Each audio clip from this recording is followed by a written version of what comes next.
You ask Tiger to solve. This deals with linear equations with one unknown. The final result is v equals 5.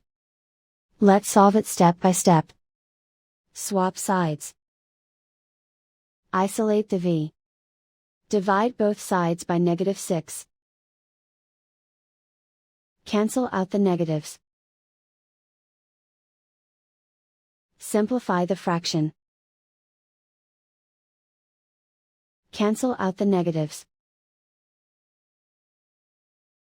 Find the greatest common factor of the numerator and denominator. Factor out and cancel the greatest common factor.